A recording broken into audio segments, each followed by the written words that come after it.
Yalla Bokeror, Shem Hashem, Naaseh, Natzliach, Venarvier, Bezrat Hashem, pour ce lundi 23 du mois de décembre, 22 du mois de Kislev. On s'approche de Hanouka. D'ailleurs, le sujet qu'on va développer aujourd'hui, je suis racheté par Jonathan Lafont, Hashem Varechto Bechol Asherlo, pour la réussite dans le projet de son épouse, Shirel Ruth Bat Rachel Claire. Bezrat Hashem, Shakadosh Baruch Hu, Yivarech Ota Bechol Asher Tifni. Taskili vitatzlichi kedat Moshe Israël, une grande parnassa tova, bonheur, joie, santé et shalom. Bezrat Hashem, Yiratson, que le mérite de cette étude, ta'alela les orot shel kedusha. Amen ve amen. On pensera avec sa permission d'abord à toutes les personnes blessées, kol bnei Israël, shem cholim Bezrat Hashem, comme Inanna bat Miriam, qui on souhaite une grande réfouach lema. Sandy Sarah Bracha bat Chantal Chana. Anna el Narefana Lahem, Moratim Yakdosha, Vator avec Kol, Bnot, Am Israël, une grande refouach lemar, Lama Meira, Oubri, Tetana. Et comme j'ai souvent l'habitude de le dire, il n'y a que quand on est malade qu'on se rend compte de la valeur de la santé. Les gens font souvent une Seudat Odaya quand ils sortent de la maladie, alors qu'on devrait faire des Seudat Odaya quand on est en bonne santé. C'est vraiment un es-gamour, la santé. C'est ce qu'il y a de plus important, je vous l'affirme, bien plus que l'argent. Et une pensée pour nous, nous chayalenu be'ezrat Hashem, tous nos otages, Vetam, Vekolam Israël, Bikdusha Uvtaora. Merci aussi à Jonathan d'avoir acheté ce chiour. Jonathan, c'est ça, Jonathan Lafont. Léine Nishmat, comment s'appelle ta maman? Myriam Bat Sarah Roi Hashem Tenachena Began Eden. On commence tout de suite avec un sujet qu'on a développé plus ou moins Shabbat, que j'ai pas du tout le temps de finir en 1h15, c'est un peu difficile en hiver, on n'a pas trop le temps. Beauté contre beauté. Et ce sujet-là est un sujet très très intéressant puisque vous savez que l'ange de la Torah s'appelle beauté. Vous ne savez pas? Chaque lieu, qui est le responsable dans le ciel d'Israël? Quel est l'ange? Michael, Sar Vapotropouch à l'Israël. C'est l'ange Michael. C'est-à-dire, il est aussi le Kohen Gadol, qui est l'ange responsable de la santé. Raphaël. Chaque ange a un rôle à jouer. C'est pour ça d'ailleurs que nous avons l'habitude, quand on entend un Bodvar Torah, de dire « Ah, on est Israéliens, pas les Français, ils ne savent pas. » Mais un Israélien, quand tu fais un Bodvar Torah, qu'est-ce qu'il dit? Fais. La main, il dit « fait » parce que c'est le nom de l'ange responsable de la Torah. La Torah s'appelle beauté. Et quand on veut la définir au niveau de son identité, elle s'appelle Emet. Torah Emet Natan Lanu. Mais qui en est le responsable? La beauté. Ça, c'est dans le monde d'en haut. Et nous avons reçu la Torah dans le monde d'en haut. Sur terre, il y a une personne qui s'appelle beauté. J'ai nommé Yafet. Yafet va engendrer plus tard Yavan. Ce qui fait que tout le principe fondamental et idéologique de la Grèce était le travail de la beauté. Et c'est vrai que jusqu'à aujourd'hui, dans le domaine même touristique, quand on voit la Grèce antique, ce qu'elle a été capable de faire au sein de la société, et ce jusqu'à aujourd'hui, dans les universités, qu'on pourra en parler Shabbat, ça veut dire que sans l'avancée que les Grecs ont apportée au sein de leur nation, eh bien, le monde n'aurait pas vraiment évolué. Ce qui fait que la beauté de la Grèce, d'ailleurs, on disait pendant des décennies, il est beau comme un Grec. Ce n'est pas Stam, c'est parce que la beauté dans ce monde a aussi un rôle à jouer. Le problème de cette beauté métaphysique et de cette beauté physique, c'est que elles rejoignent un service divin. Je répète, le problème c'est qu'elles rejoignent un service divin. C'est-à-dire qu'on a besoin de la spiritualité et on a besoin de la beauté. On pouvait le constater, la Torah ramènera à maintes reprises qui était beau de qui ne l'était pas. Rabbi Hanina, comme lui dit la matronita, lui dit la fille de Adrien, lui dit mais comment y a-t-il autant de sagesse et de Torah dans un homme aussi moche que toi? C'est pas possible. C'est incompréhensible que la spiritualité repose dans la mocheté. Et cette réflexion qu'elle a, on lui va répondre en disant tu prends du vin, si tu veux le garder, le mets pas dans un vase en or, parce qu'il va tourner très rapidement, il va devenir du vinaigre. On avait parlé de ça à l'occasion. Mais ce qu'elle dit n'est pas tout à fait faux. C'est-à-dire qu'il est impensable que la Torah soit écrite sur quelque chose qui sente mauvais ou qui n'est pas beau. C'est pas possible. Quand on voit de quoi les ustensiles du Beth Amikdash étaient concrétisés selon la volonté divine dans la paracha de Teruma du livre de Shemot, c'est de l'or, c'est de l'argent, c'est du bronze, c'est de l'étain, c'est du bois de chittim, c'est de la qualité. Dieu ne réside pas dans quelque chose De là, à tel point que la Torah nous dit, celui qui n'a pas vu le Beth Amikdash de Ordos, c'est-à-dire le deuxième temple, ne pourra jamais dire de sa vie qu'il sait c'est quoi un beau bâtiment beau. C'est-à-dire que tu n'as pas vu le deuxième temple, laisse tomber tout ce que tu vois, que ce soit à Dubaï ou ailleurs, tu ne peux pas dire que c'est beau. Vois d'abord ce qui a été fait. Mais qu'est-ce qu'on en a à faire du Beth Amikdash dans sa beauté? Arrête, ce qui compte, c'était le service divin. La Torah te dit pas du tout. Il est très important, quand on veut être un Kiddush Hashem, à l'image de Yosef Hatzadik, qui a donné une jalousie en Égypte, mais une jalousie très spéciale.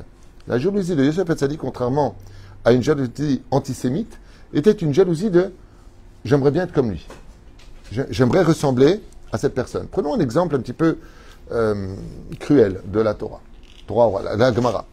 Il y a eu deux personnes, dont une toute particulière qui avait plus ou moins la même beauté que Yosef Hatzadik. Rabbi Ishmael ben Elisha et Rabbi Yochanan, donc le compilateur du Talmud de Jérusalem.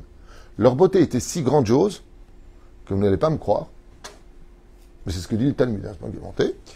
Ils se mettaient devant l'entrée du mikvé des femmes. Quoi? Des rabbanim? Ah, on en a chopé deux.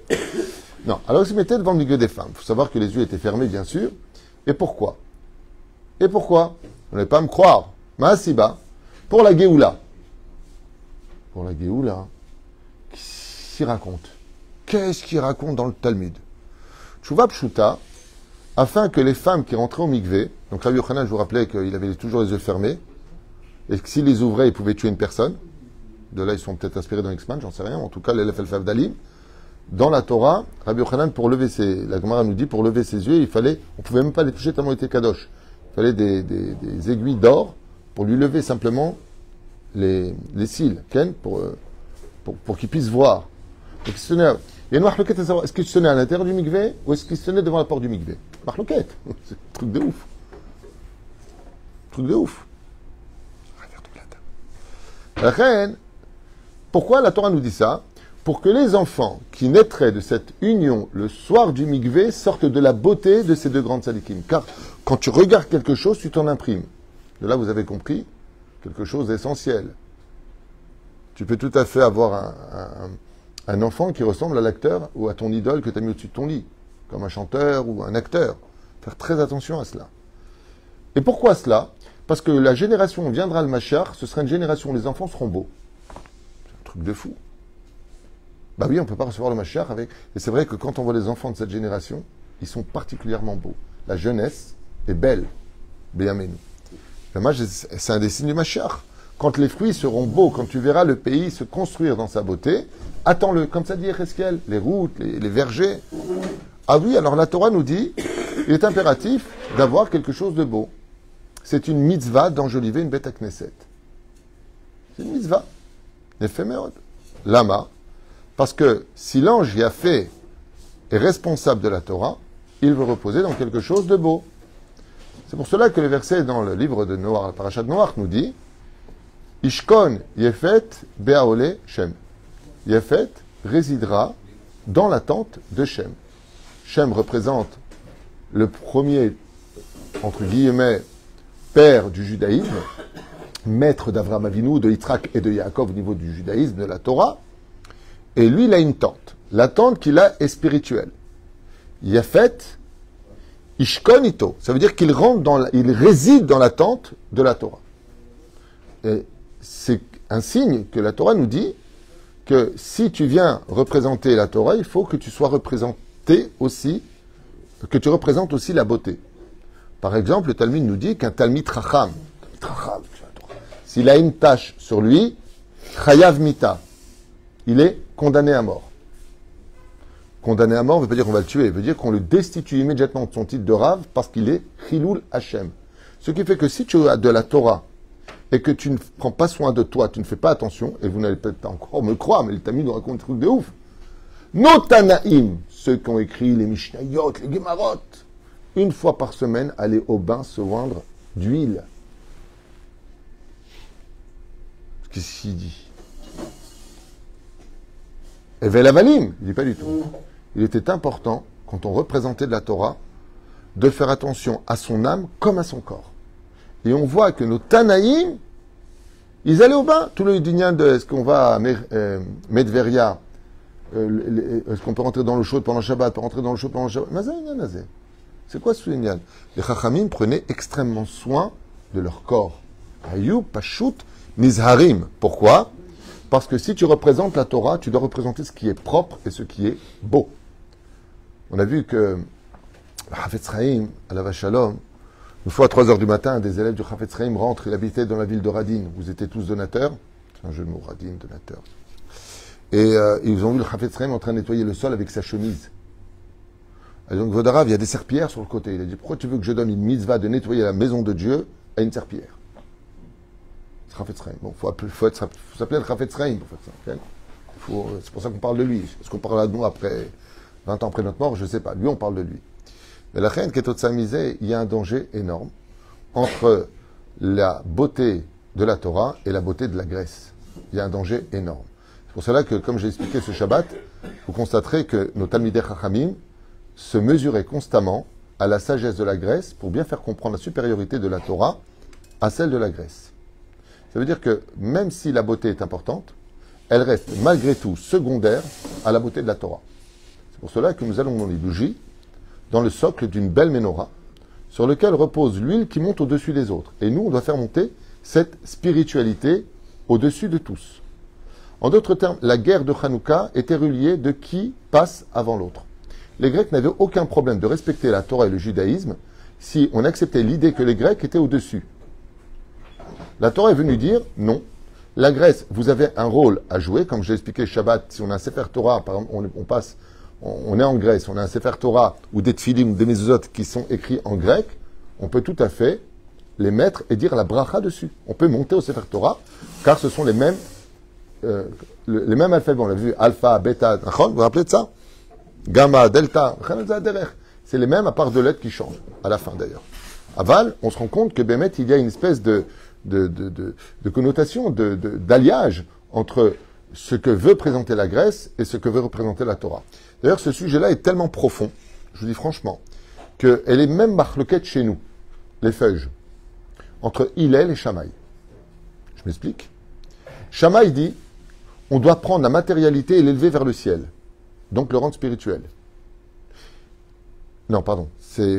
Shammai dit, on doit prendre la spiritualité et la faire descendre dans la matérialité. Shammai. Okay? Hillel, il dit, on doit prendre la matérialité et la faire monter vers le ciel. C'est pour ça d'ailleurs qu'on va, selon la chita de Hillel, on allume 1, après 2, après 3, on ne fait pas 8, 7, 6. On ne va pas de l'autre côté. D'accord?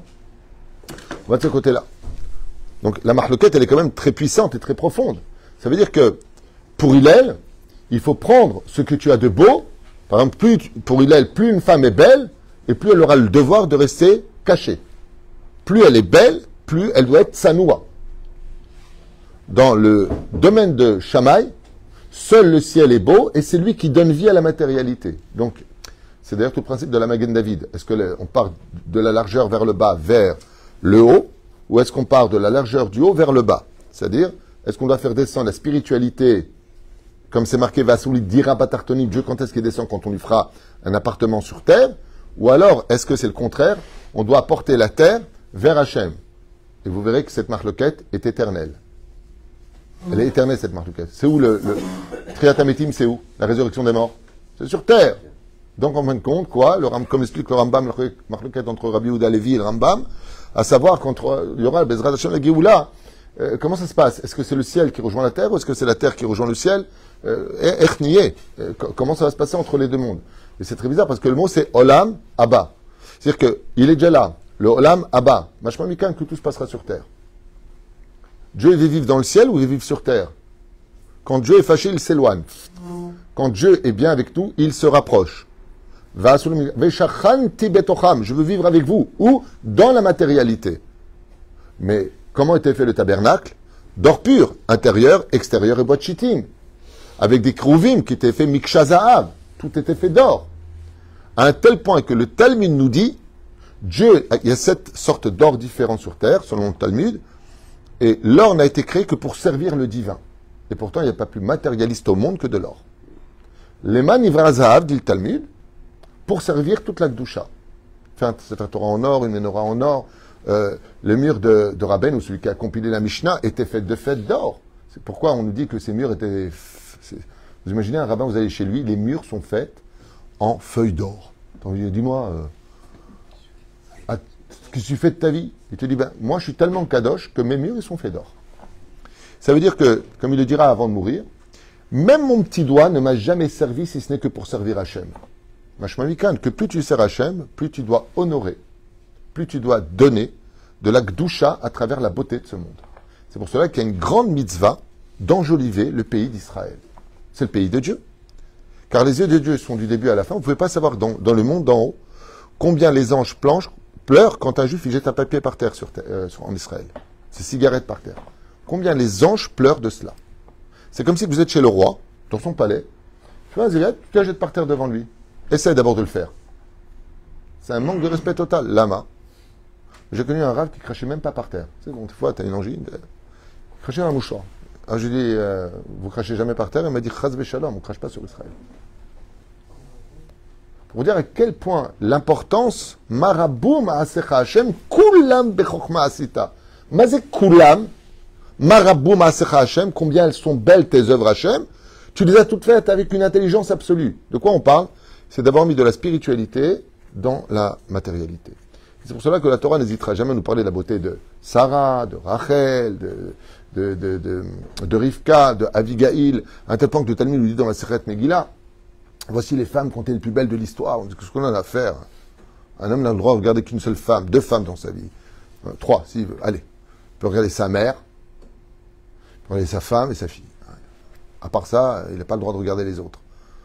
C'est-à-dire, qu'est-ce qu'on en a à faire? Beauté keneged beauté. La beauté de ce monde est très attirante. Très attirante. Le modernisme.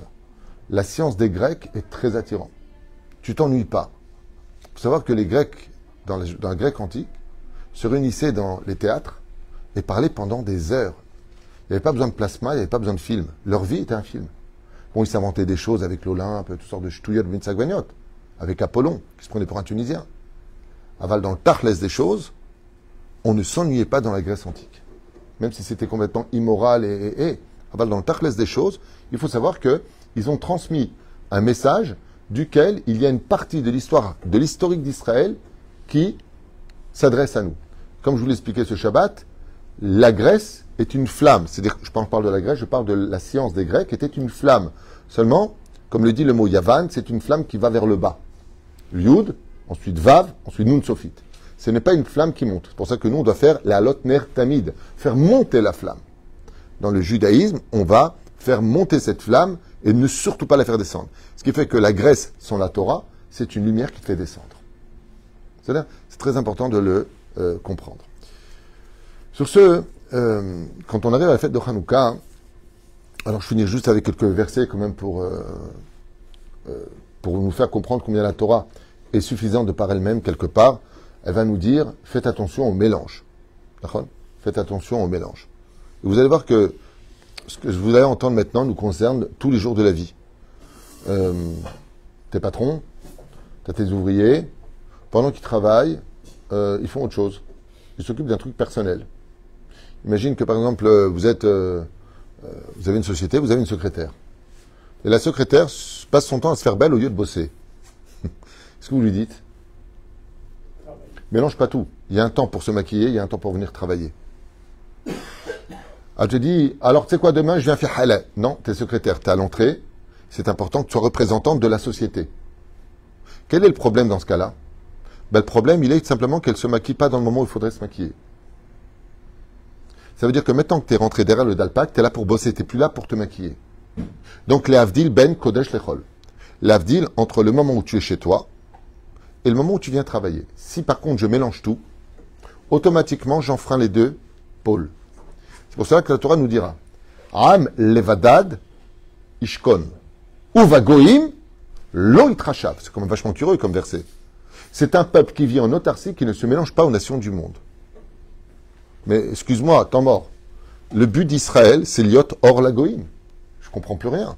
Arrête, le but d'Israël, la Gemara nous dit pourquoi on est parti en galoute. À cause des punitions du fait qu'on n'a pas respecté les 3 principes fondamentaux qui sont ne pas faire d'idolâtrie, de meurtre et d'inceste.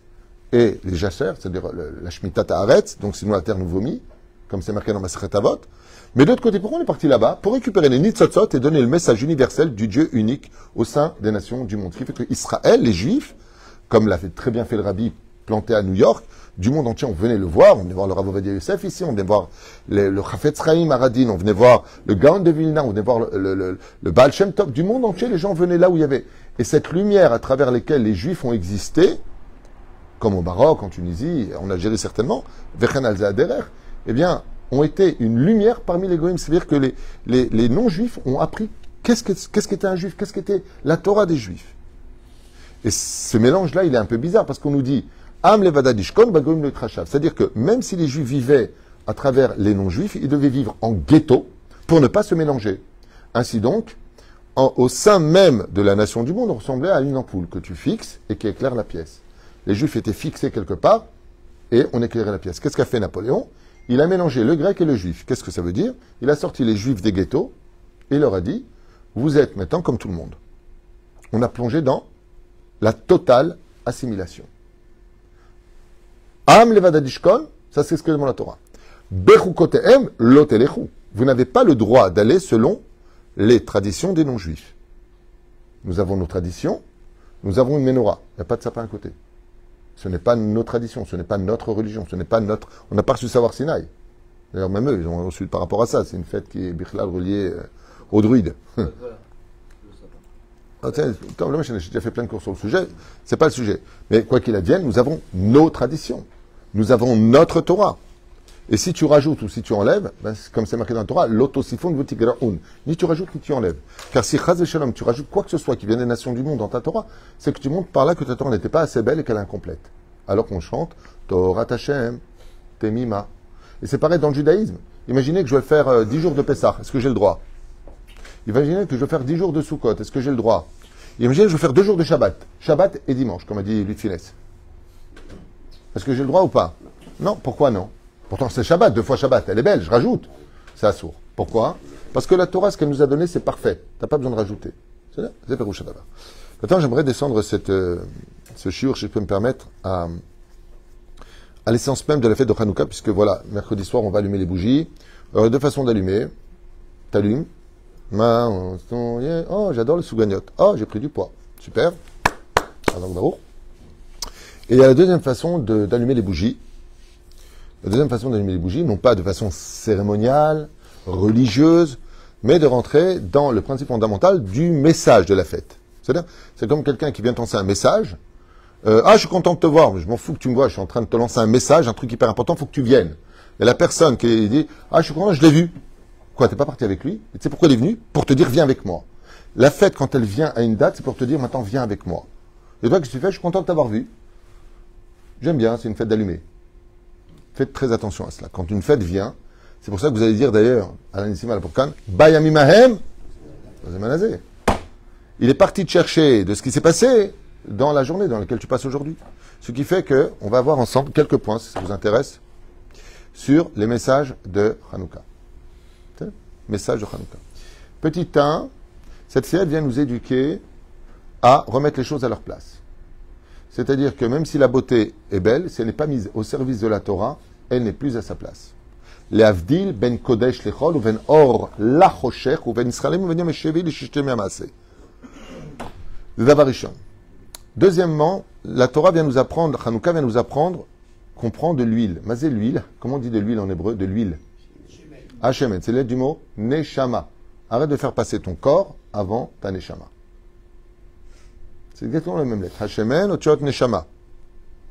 Deuxième chose, fais-la briller cette neshama. Comment est-ce qu'on peut faire briller une neshama? Avec Torah umzot maasim tovim. Ce qui a fait brûler jusqu'à aujourd'hui et briller l'âme de tous nos tzadikim, c'est parce qu'ils ont tenu la flamme de la Torah. C'est là. On a la Iloula, la Iloula, la Iloula, la Iloula, Bezrat Hashem Barach, Lema Velama, tout simplement parce qu'ils ont tenu cette flamme. En d'autres termes, quand vient la fête de Hanouka, il serait temps de se rééduquer à pratiquer le judaïsme, mamash, tel qu'il le faut. Je vais vous donner un petit exemple, comme vous le savez certainement tous, mais les décrets de Rosh Hashanah, quand elles sont-ils concrétisés? Non. Hein? Un Hanouka, exactement. Ça veut dire que jusqu'à Hanouka, en réalité, Au Shana Rabba, les anges descendent. Mais les décrets peuvent encore changer jusqu'à la fête de Hanouka.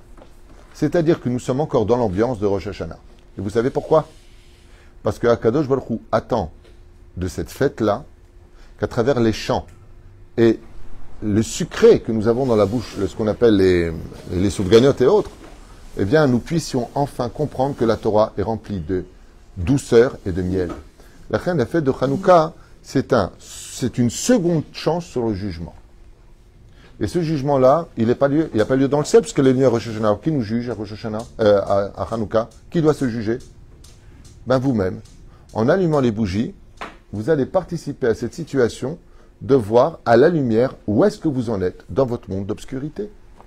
Les Pérouche Davar pour lequel on allume cette Hanouka, qui est composée de 8 branches qui rappellent le monde futur. Pérouche Davar, je vais l'expliquer de façon beaucoup plus claire. En tout cas, je l'espère.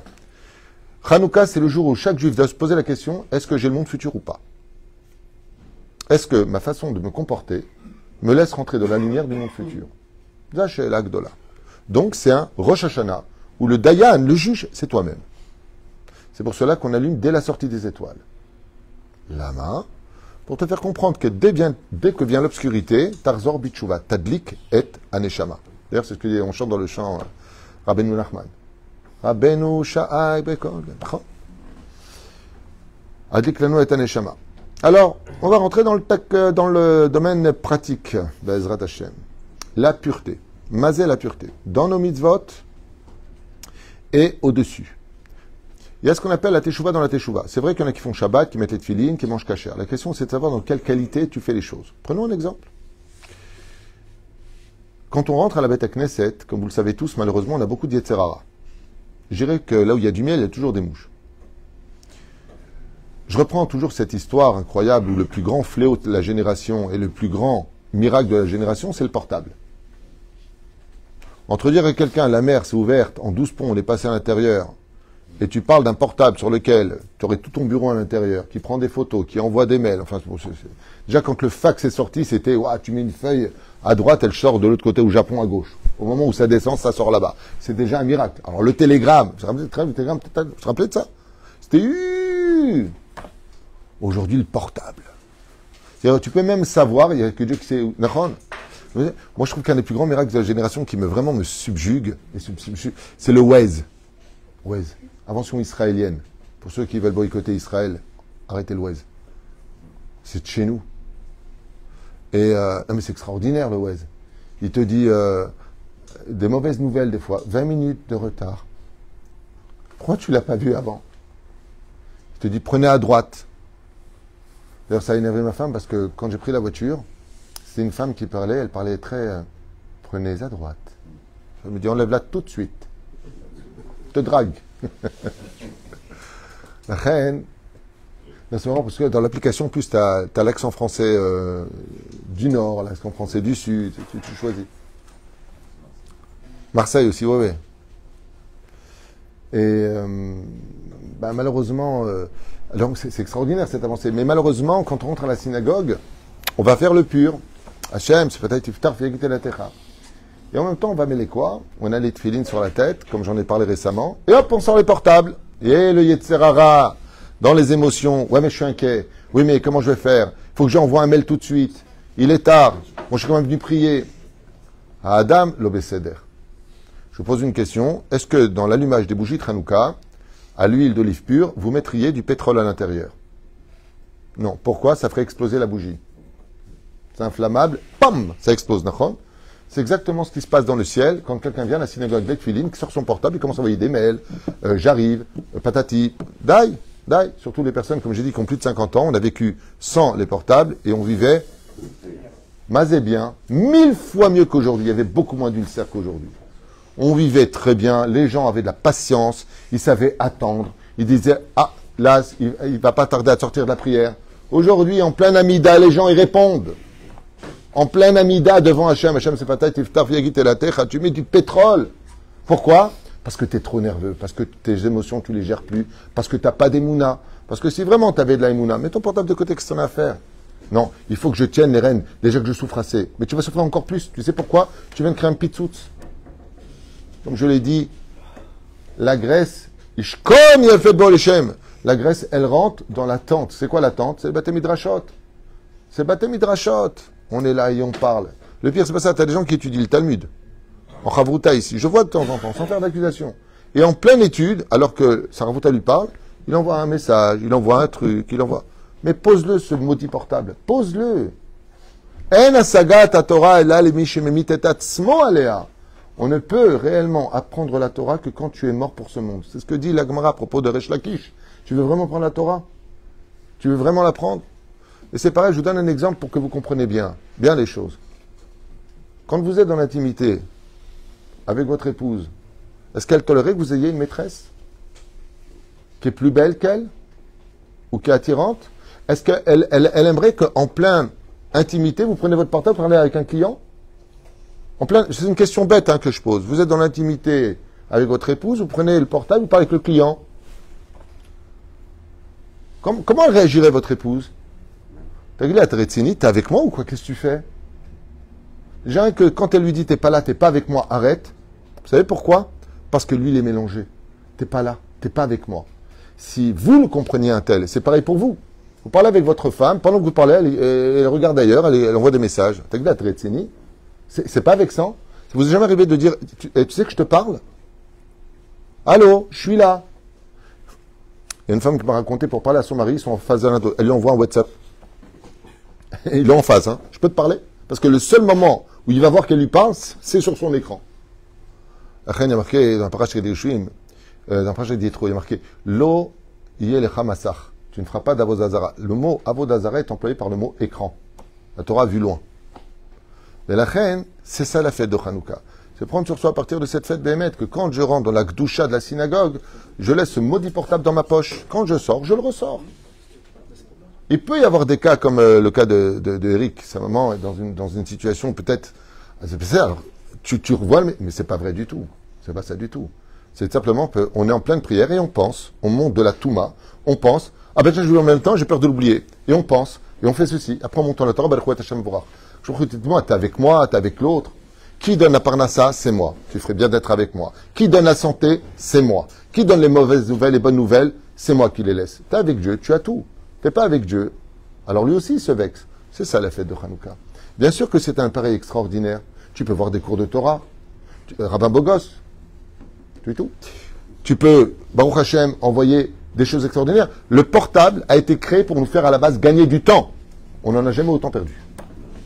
Pourquoi? Parce qu'on a fait passer la graisse avant la Torah. On a fait passer la beauté du moyen avant d'utiliser le moyen pour une beauté. Les éperouches là-bas. Et la reine, pareil pour Birkat Amazon. La fête de Hanouka vient te rééduquer.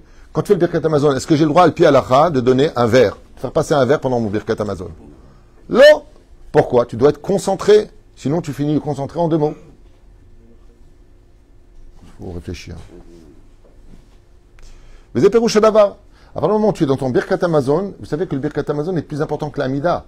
L'Amida, c'est Mahloket. Est-ce que c'est des Oraïta ou des Rabanan? Le Birkat Amazon, des Choulé Alma, des Oraïta. Ve'achalta, ve'savata, ou ve'rachta et Hachem. C'est la Shekhinah, elle descend devant toi. En plein Birkat Amazon, qu'est-ce qu'on fait nous? Le pire, on répond au portable. Ou pire encore, on fait le Birkat Amazon sur un portable. Et quelqu'un, il nous envoie un message. Et pas le bon Birkat Amazon, comment on le comptait par cœur. On lui répond. C'est ça quand la graisse pénètre notre flamme. C'est ça le problème et l'éducation de Hanouka. Arrête de tout mélanger. T'es dans ton Birkat Amazon. Mais ça, vous savez quand est-ce que ça vient? Que quand c'est important pour nous. Si tu parles avec un client qui va te changer ta vie, il peut sonner 1000 fois ton portable. Ta mère, elle peut t'appeler 200 fois. Ah oui, je vous disais, non, je peux pas le perdre. Pourquoi? Parce que c'est important. Le jour où tu auras fait de la Torah, ton importance, tu verras que tu n'auras plus le temps pour les autres. Attention, un temps pour être avec ta femme, comme dit le Rambam, un temps pour manger, un temps pour boire, un temps pour jouer, un temps pour faire du sport. Mais un temps, quand tu rentres dans la Gdoucha, dans les 8 jours de Hanouka, sois avec Hanouka. C'est pour cela que celui qui crée un cerf, regardez bien la fête de Hanouka, dit le Shulchan Aruch, on en avait parlé cette semaine. Ouais. À quel moment on annule les bougies? Chaque juif doit s'organiser pour être à la maison Betzet à Kochavim. Chaque juif doit s'arranger pour y être. Lama! Parce que si tu es capable de contrôler le temps de ta vie, au moins pour l'allumer, et tu reviens travailler. Mais si tu es capable de contrôler le temps de ta vie, c'est que tu tiens les rênes de ton judaïsme. Sinon, c'est Yafet qui te tient, et c'est lui qui te dirige. Comme Aristote qui a dit, La Torah de Moshe est très belle. Elle peut même résider à côté de moi. Moi, j'ai pas de problème avec elle. Elle est à côté de moi. Qu'est-ce qu'on lui a répondu? Les Elef Alfe Avdalim. Les Elef Alfe Avdalim. La Avdala. Peroucha Davar. Yesh la Avdil. C'est-à-dire que la beauté n'est valable que quand je sais la différencier de la valeur de la Torah. Car rien n'est plus beau que la Torah. L'ange Yafet est fait de feu. Vous savez ça. Chez Neymar, c'est marqué dans la parashat de Vezot Abracha. Ej Datlamo. La Torah est faite de feu. Et vous savez pourquoi la Torah est faite de feu? Parce que le feu, il brûle tout. Toutes les beautés sont brûlées par le feu. C'est pour t'apprendre que la beauté de la flamme qui monte, c'est la beauté qui est au-dessus de toutes les autres beautés. Parce que la lumière que nous a apportée Yavan est une lumière très belle. Le seul problème qu'il y a, c'est dans quel domaine elle passe. Il y a des gens, comme dit le Talmud, celui qui épouse une femme pour sa beauté uniquement, ouais, l'Oeve Yeladim Tovim, ça n'apportera pas de bons enfants, c'est pas un bon mariage. Pourquoi? Parce qu'il n'a pas vu la flamme qui est en elle. D'abord, regarde si elle a, et c'est incroyable, regardez ce que dit le Talmud, c'est magnifique. Qu'est-ce qu'on doit regarder chez une femme, a dit Jean Gabin, l'élève Alpha Avdalim? T'as de beaux yeux, tu sais. Ouais? Pourquoi on dit de beaux yeux? Avant de voir son physique, si elle te plaît ou pas, vois si elle a des yeux de chesed. Quel est le seul membre qui ressemble à des flammes dans le corps humain?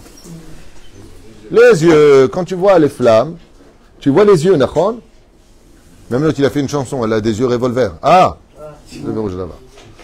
Mais la reine, quand tu fais tes bénédictions, moi ça me tue quand j'entends des gens qui me disent, je sais pas si j'ai, qu'est-ce qu'on m'a appelé la semaine dernière, Rav Tutou, je sais pas si j'ai fait mes birkat à Shachar. Hein? Bon, je critique pas, mais quand même. Comment ça, tu sais pas? C'est-à-dire, tous les Baruch Ata Hashem que tu as fait, tu sais pas si tu étais dedans? C'est ça, Yavan. C'est quand ton esprit est déconnecté, comme chez Katouv, Ayu Chasidim Shoim Sha'achat Ifnechen. Quand tu viens à la Beth Knesset, laisse tous tes soucis dehors, viens étudier la Torah, viens dans la prière. Une fois que tu sors de là-bas, tu es dans le travail, sois dans le travail. Tu es dans tes fours, sois dans tes fours. C'est Pérouche à la barre que Bezrat Hashem et Barach. Je ne sais pas ce qu'ils font les pizzas. Dans notre cas, vous posez la question du pourquoi par le four en épisode. Le Avdil Ben Kodesh Echov Pachout. Je finirai avec quelque chose de sympathique sur le domaine psychologique, puisqu'il est venu l'heure pour nous de nous séparer pour ce premier cours. Vous savez, c'est quoi une personne qui souffre énormément psychologiquement, qui est toujours nerveuse, qui est anxieuse, qui n'est pas bien dans sa vie? Vous savez, c'est dû à quoi?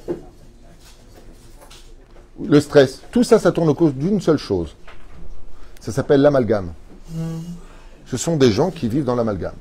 Par exemple, une femme qui a une jeunesse un peu difficile, elle a un problème avec son mari, elle va donner une proportion extrêmement exagérée. Mais ce n'est pas dû au fait du problème actuel.